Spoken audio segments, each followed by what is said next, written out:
Hi guys and dolls, how are you? I hope you're doing well. As you know, I'm moving, so I am in a tremendous amount of pain. Usually people are not going to know that. I know how to stay normal regardless of being in agony. When you've hidden your pain for years and years and years, you know how to hide your pain. Anyway, people close to me know, regardless, they know.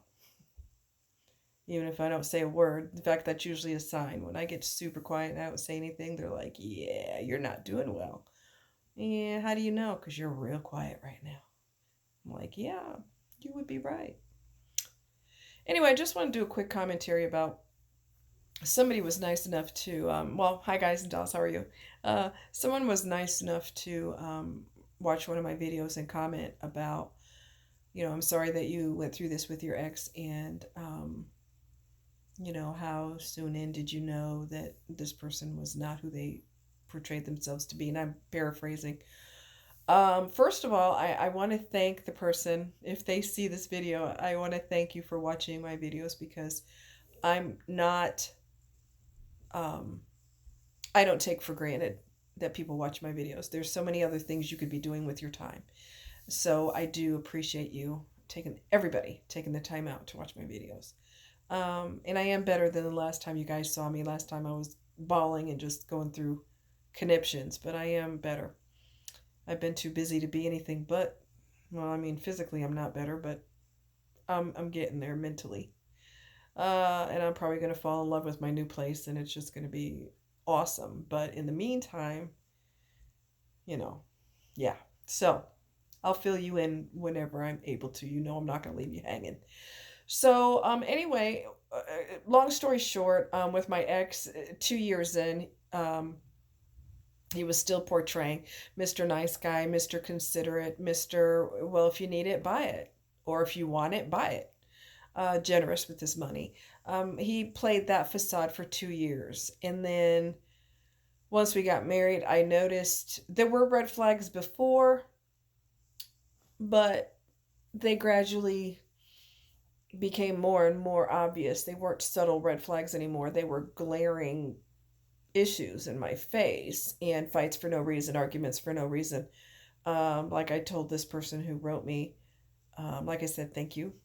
Um, you know,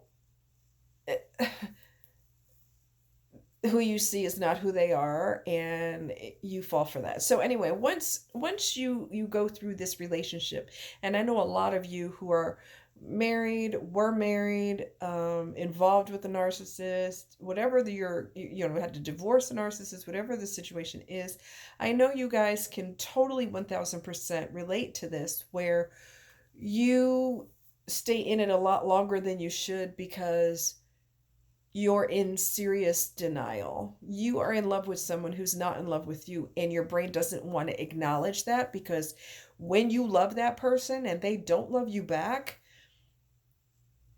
the emotional agony is indescribable. I mean, you can hit that reality in the middle of the grocery store and lose your freaking mind. You're like, don't cry, don't cry, don't cry. You're in the store. Calm down, get it together, breathe, you know. Um, that's pretty horrible that you love someone and they don't love you. It's just absolutely horrible. So anyway, once I was going in and out of denial. That's what your brain does. It takes you in and out of denial over and over and over and over and over again. Because if you were to realize that this person doesn't love you, it's just unbearable and debilitating mentally and everything. After so many years have passed, you finally, eventually, hopefully, get to the point of, well, I guess this is my new normal. This person doesn't love me and there's nothing I could do about it. So what am I going to do? Am I going to stay in a dead marriage, or am I going to move on because this is a dead situation? And of course, because he's a narcissist, he gets off on power and control. And he got to the point where he was telling me, Missouri is just terrible. It's just the worst place I've ever been to. And he knows that that's a load of crap because I've been on the road with him and I've seen towns that there's no grass anywhere. Uh, there's maybe two stoplights in the whole town and there's a gas station. And that's the extent of it. It was dreary. It was depressing as hell. I want to say it was New Mexico, but I'm not sure. But it was depressing as hell.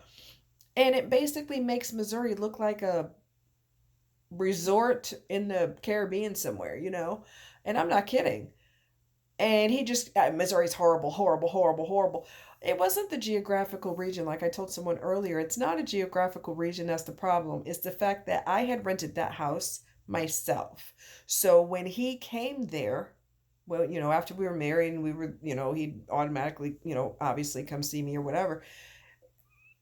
I think it had nothing to do with how terrible Missouri is. It had to do with if he had gotten that house, then he would feel like he has more control. Because yes, there's times that he's been hateful and I put him out and he doesn't like that. In fact, that was before we got married and like I should have got a clue then. And he doesn't like that power dynamic. You know, that I could say, well, if you want to continue to be a horse's ass, there's the door, bye. In fact, let me help you pack your bag. He didn't like that. So he just talked about Missouri was the worst thing in the world. He acted like it was Guantanamo Bay or something. I mean, it's just totally asinine. And like I've told someone earlier, even if you do live in a place that's crap, you make the best of it. You save up money, you go on a cruise. You save up money, you go on a plane and you go on vacation. You know, if you're an adventurer, you find out if there's any mountains near you so you could go hiking, or if there's a river nearby or an hour or two or three away, you could go camping on the river and then go kayaking or canoeing or something. You make the best of it. You don't just sit there and cry and bitch and moan. So it had nothing to do with the geographical region. It had to do with the power dynamic wasn't there, and that was a problem for him. That's the real reason. But yeah, when people, your family and friends are probably looking at you going, my God, this person treats you like crap. Wake up. I'm not a scientist. I'm not a neurologist. I'm not a, brain specialist. Okay. But I do think that your brain has you in and out of denial as a coping mechanism. Because if you were to realize when this person doesn't love you anymore, you could easily have a nervous breakdown because that's like a emotional volcanic eruption that can make you do some irrational things to that person or to yourself. You might go into the worst depression. You may have to go, you be hospitalized. I mean, it's a horrible, horrible thing to love and to feel nothing coming back from that person. So I think your brain does that on purpose, in and out of denial, in and out, in and out, in and out.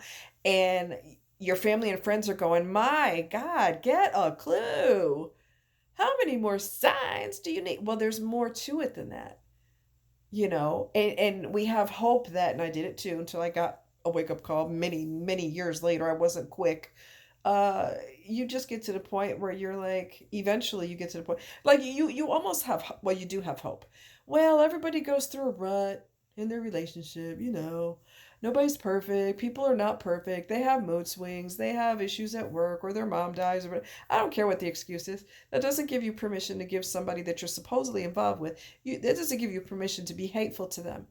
Everybody has losses. Everybody loses. You know, people die. You know, terrible things happen. So what? That's life. You are born. Eventually, you're going to leave the earth. There's no way around it. Okay? So it doesn't give you an excuse to be hateful and to be a monster.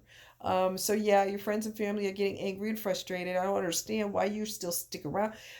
You still have hope that, you know, in your mind can give you endless reasons as to why you're going through this, and it's probably temporary. Everybody goes through these changes, you know, and your brain will eventually, hopefully, reveal to you that no, this is a one-way deal, honey, and you have to move on. And yes, you're still going to be crushed, but you know, so much time has passed that when you finally got gobsmacked with the reality, it's not as harsh as it was when you first you first realized this person probably doesn't love me. And you might have bawled and cried and got angry and all these things that I've ever done for you and all the things we've done together, and it gets reduced to this, you know. I mean, you go through all of that. Eventually, through time, hopefully, you get to the point where you realize this is my new normal, and what am I going to do about it? because life's too short to be miserable. All right? I love you guys. Take care. If you have any questions, uh, write in the comments. My brain is sliding out of my ears because I'm tired and I'm in a lot of pain. But anyway, I love you guys. And if you have any questions, let me know. And I'm sending you a snuggle. And I love you guys. Take care. Talk to you later. Bye.